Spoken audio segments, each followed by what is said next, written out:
ভয়াবহ বন্যায় বিপর্যস্ত শেরপুর ও ময়মনসিংহের কয়েক লাখ মানুষ। খাবার ও বিশুদ্ধ পানির সংকটে চরম দুর্ভোগে বানভাসী মানুষ। ফসল হারিয়ে নিঃস্ব অনেক কৃষক। দুর্গত এলাকায় দেখা দিয়েছে গোখাদ্যের তীব্র সংকট।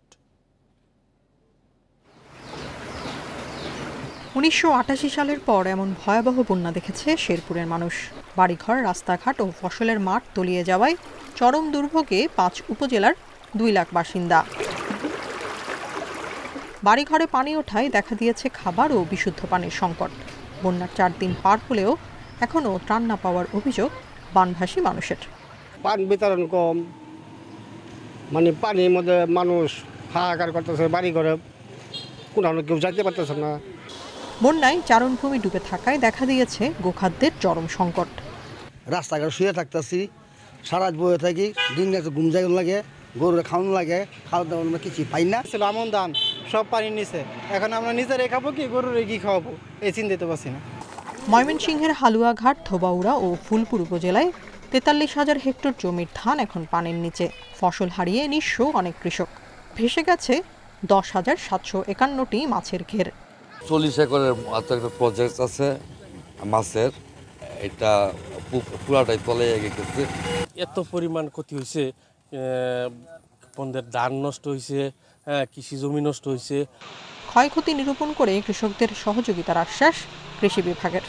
যেগুলো আংশিক নিমজ্জিত, এগুলো তো পানি নেমে গেলে আর সমস্যা নাই। যেগুলো একবারে ক্ষতিগ্রস্ত হবে তখন হয়তো আমরা উপরে লিখবো, যদি সহযোগিতা পাওয়া যায় উপর থেকে। নতুন করে ঘুরে দাঁড়াতে সরকারি বেসরকারি সহায়তা চান ক্ষতিগ্রস্তরা। Tania Nasrin, independent news.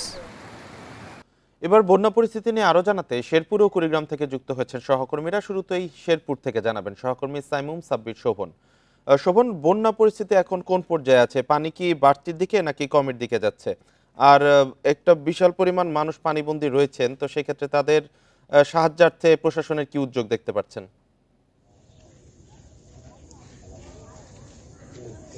জি দেখুন, আসলে বন্যার পরিস্থিতি আমি যদি আপনাকে একটু বলি যে কালকে সকাল থেকে ধীরে ধীরে পানি কমতে শুরু করলো। আজ একদম সকাল দিকে আমি দেখতে পাচ্ছি যে উজান থেকে পানি নেমে ভাটি দিয়ে একদম কমছে। তো শেরপুরের মোট 5টি নদী, 5টি নদীর মধ্যে 3টি নদীর পানি নিয়মিত পরিমাপ করা হয়। তো এই 3টি নদীর পানি বিপদসীমার অনেক নিচে প্রবাহিত হচ্ছে। তো এখন বলা যায় যে শেরপুরের সার্বিক বন্যা পরিস্থিতির উন্নতি হয়েছে।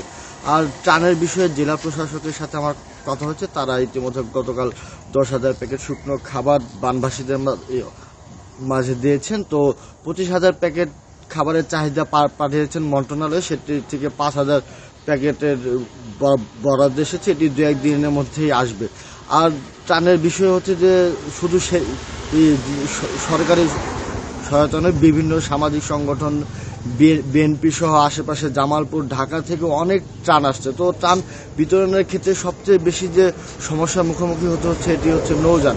নৌযান না থাকায় আসলে সড়কের পাশে বা যেসব জায়গায় সহজে যাওয়া যায় সেখানে ত্রাণ বেশি পৌঁছাচ্ছে, বা যে জায়গায় ত্রাণ বেশি প্রয়োজন দুর্গম অঞ্চল সেখানে ত্রাণ যাচ্ছে না। সেক্ষেত্রে জেলা প্রশাসক আমাকে যেটি জানিয়েছে যে তারা বাংলাদেশ সেনাবাহিনী, ফায়ার সার্ভিস সহ স্থানীয় বাহিনীকে অনুরোধ করেছেন যাতে তারা আসলে একটু দুর্গম অঞ্চলে গিয়ে ত্রাণ বিতরণ করে। তো সব মিলিয়ে দেখা যায় যে শেরপুরের সার্বিক বন্যা পরিস্থিতি এখন উন্নতির দিকে। আর এ পর্যন্ত শেরপুরে বন্যার পানির জন্য মৃত্যু হয়েছে 8 জনের, যেটি গতকাল পর্যন্ত ছিল 4 জনের। তো ধীরে ধীরে কিন্তু মৃত্যুর সংখ্যাটা বাড়ছে। আর কৃষি ক্ষতির কথা আপনাকে একটু জানিয়ে রাখি, এ পর্যন্ত প্রায় 35,000 হেক্টর জমির ফসল বন্যার পানিতে নিবঞ্জিত। আর শেরপুরে সবচেয়ে বেশি ক্ষতিগ্রস্ত হয়েছে মৎস্য চাষিরা, প্রায় 3,000 মাছ চাষি একদম ক্ষতিগ্রস্ত। তাদের ক্ষতির পরিমাণ 11 কোটি টাকা। আর সবচেয়ে বেশি ক্ষতিগ্রস্ত ঝিনাইগাতি ও নালিতাবাড়ী উপজেলা। এই 2 উপজেলার সড়ক যোগাযোগ একদম বিচ্ছিন্ন বলা চলে। তো আর তাদের মোবাইল নেটওয়ার্ক সেবা, বিদ্যুৎ সেবা একদম বিঘ্নিত হচ্ছে। আর সবশেষে বানবাসীরা যেটি বলছেন, তারা এখনো সুপ্রিয় পানির সংকট, শৌচাগার সংকট আছে। তো সব মিলিয়ে দেখা যায় যে মৎস্য ব্যবসায়ীরা অনেক ক্ষতিগ্রস্ত হয়েছে এবং তাদের আসলে আরো ত্রাণ দরকার, যেটি আমরা বুঝতে পারছি। আপনি সাথেই থাকবেন। এবার কুড়িগ্রাম থেকে জানাবেন সহকর্মী আব্দুল খালেক। আব্দুল খালেক, কুড়িগ্রামে কি বন্যা পরিস্থিতির কিছুটা উন্নতির দিকে যাচ্ছে কিনা, আর দুর্ভোগের চিত্রটি জানতে চাই, কি পরিমাণ ক্ষয়ক্ষতির তথ্য পাওয়া গেছে? যে আপনি ঠিকই বলেছেন যে গত সপ্তাহে যে তিস্তার পানি বিপদসীমার উপর দিয়ে প্রবাহিত হওয়ার কারণে বেশ কয়েকটি এলাকায় বন্যা পরিস্থিতির সৃষ্টি হয়েছিল। তো এখন কিন্তু নদ নদী পানি বিপদসীমার অনেক নিচে রয়েছে।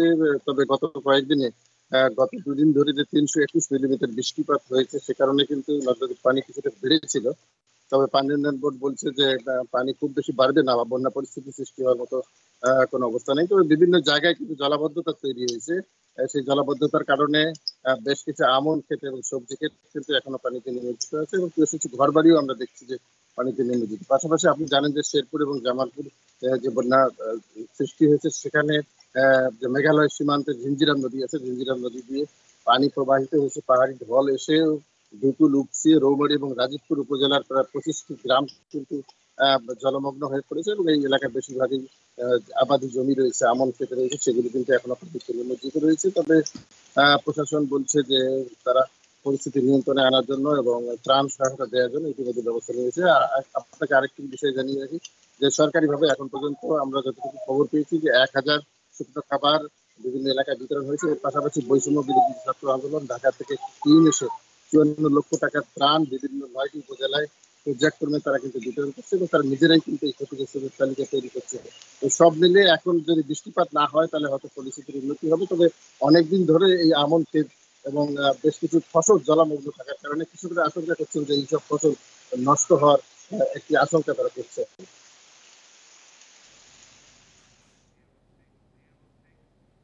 শেরপুর ও কুড়িগ্রাম থেকে বন্যা পরিস্থিতির সর্বশেষ খবর জানাচ্ছিলেন সহকর্মীরা।